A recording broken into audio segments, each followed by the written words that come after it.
Ducky भाई ने कौम से माफ़ी मांग ली। डक्की भाई को गिरफ्तार करवाने वाले कौन लोग थे और आखिर इसे गिरफ्तार क्यों किया गया? डक्की भाई से रिश्वत कितने करोड़ रुपए मांगी गई और रिश्वत मांगने वालों का ताल्लुक किस इदारे से था?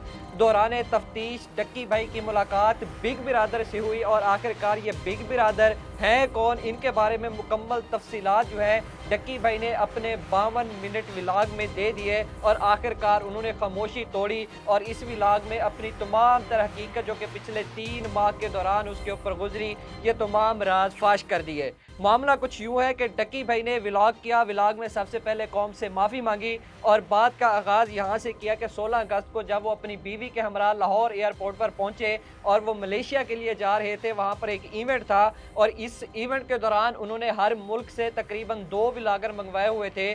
पाकिस्तान के अंदर से भी 2 व्लॉगर थे, एक मेल और एक फ़ीमेल, और उन मेल में से खुशकिस्मती से मेरा नाम था। जब मैं इमिग्रेशन सेंटर तक पहुंचा तो वहां पर मुझे रोक लिया गया और मुझसे पूछा गया कि सर आपके ऊपर कोई केस है? मैंने कहा नहीं। फिर उसके बाद पूछा गया सर आपके पीछे कोई साइबर क्राइम का कोई केस चल रहा हो या एफआईआर चल रही हो? तो मैंने कह दिया नहीं। उसके बाद मुझे वहां से लेकर जाया गया और एक कमरे के अंदर बिठाया गया। 1.5 घंटा बिठाने के बाद मुझसे तफ्तीश शुरू हुई। मुझसे 3 मोबाइल थे वो लिए गए, साथ में मुझसे लैपटॉप ले लिया गया। मुझसे लैपटॉप के मोबाइलों के कोड मांगे गए, मुझसे जीमेल के कोड भी मांगे गए।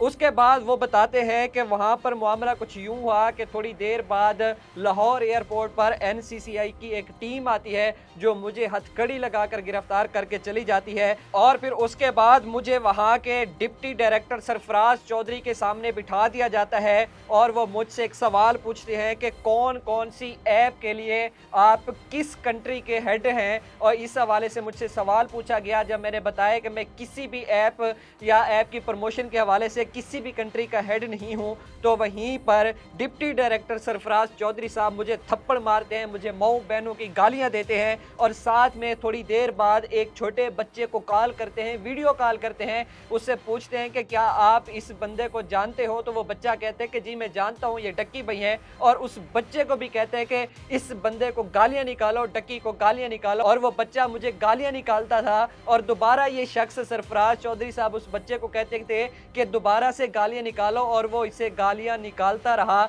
और साथ में मेरे ऊपर थप्पड़ों की बारिश भी करता रहा। तो वहीं पर मुझे थोड़ी देर बाद एक कमरे में बंद किया जाता है और एक शख्स मुझे मिलने आता है और वो मुझे कहता है कि भाई पैसे दे, लेन देन से अपना मामला ख़त्म करवाएं। और जब मैं उनसे पूछा कि कितने पैसों की डिमांड कर रहे हैं तो वो बताता है कि 7-8 करोड़ रुपए वो आपसे मांग रहे हैं। तो वो मैं उनको जवाब देता हूँ मेरे पास तो इतने पैसे नहीं। फिर उसके बाद ज़बरदस्ती मेरे अकाउंट से सारे पैसे निकलवाए गए और निकलवाने वाला कोई और नहीं था बल्कि मेरा जो आईओ था, असिस्टेंट डायरेक्टर शुएब रियाज साहब थे।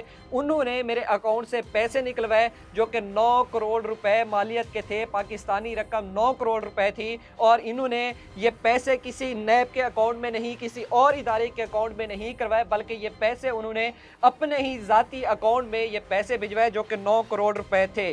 फिर उसके बाद मेरी बीवी को बुलाया गया, उसको धमकाया गया और कहा गया कि 1 करोड़ रुपया हमें चाहिए वरना हम आपके ऊपर एफआईआर देंगे और आप भी अपने खामद की तरह जेल की सलाखों के पीछे बैठी होंगी। लेकिन मैंने कह दिया कि मेरे पास इतने पैसे नहीं और ना ही मेरी बीवी के पास इतने पैसे हैं। लेकिन मेरी बीवी को और मेरी माँ को इतना टार्चर किया गया और वहाँ पर मेरे घर वालों के, मेरे दादा के, मेरे वालदैन के, उसके बाद मेरी सिस्टर, मेरे एवरीथिंग जितने भी ख़ानदान के मेंबर थे सारे के सारे अकाउंट जो हैं वो बैन किए गए। लेकिन उसी दौरान मेरी बीवी ने हिम्मत दिखाई और मेरे मामू से जाकर 60 लाख रुपए लेकर इनको दिए और 60 लाख रुपए एज अ रिश्वत दी गई ताकि ये मेरी बीवी के ऊपर केस ना करें।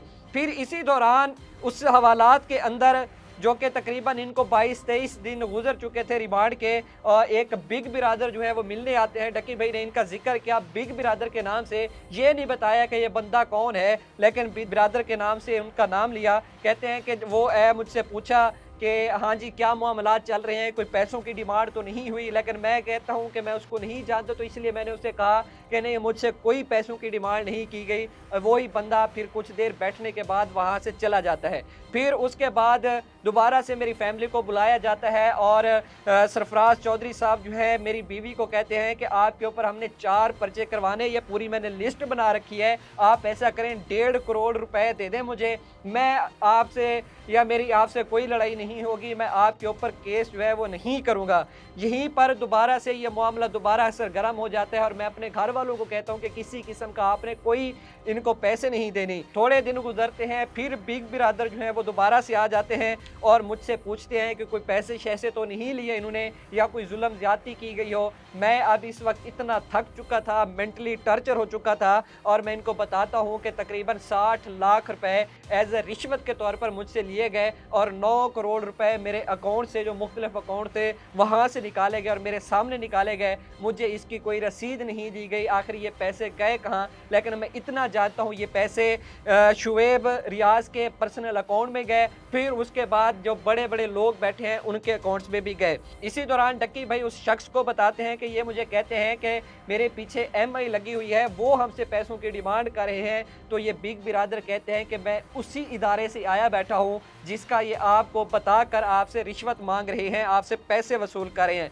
फिर उसके बाद कहते हैं कि मामला कुछ सरगर्म हुआ और 12 लोग गिरफ्तार हुए। मैं सैल्यूट पेश करता हूँ एफआईए इदारे को, सलाम पेश करता हूँ जिन्होंने एनसीसीआई के बड़े-बड़े करप्ट लोगों को गिरफ्तार किया, उनको सजाएँ दी। और खबरें जो हैं वो आपने भी सुनी होंगी, सरफराज चौधरी को उसकी टीम के हमरा गिरफ्तार किया गया क्योंकि उन्होंने डक्की भाई से तकरीबन 90 लाख रुपए रिश्वत मांगी थी। उसके बाद आखिर पे उन्होंने ये पैगाम दिया कि मैंने पाकिस्तान के अंदर रहकर काम किया, मैंने सुबह उठना, व्लॉगिंग करना, दोस्तों के साथ उठना बैठना, खाना पीना और सोना मेरा काम है। इससे अलावा मैंने इससे बढ़कर और कोई काम नहीं किया। मैं कौम से भी माफ़ी मांगता हूँ अगर मेरा कोई कंटेंट उन्हें बुरा लगा हो और मैं अब पाकिस्तान के अंदर ही रहूँगा। कुछ लोग ये अफवाहें फैला रहे हैं कि मैं पाकिस्तान छोड़कर चला जाऊँगा, मैं पाकिस्तान के अंदर रहूँगा क्योंकि मैं पाकिस्तानी हूँ और तकरीबन 8 मिलियन से ज़्यादा लोग जो हैं वो मुझे पाकिस्तान के अंदर पसंद करते हैं। आखिरकार उसने पाकिस्तान जिंदाबाद का नारा लगाया और पाक फ़ौज जिंदाबाद का नारा लगाया।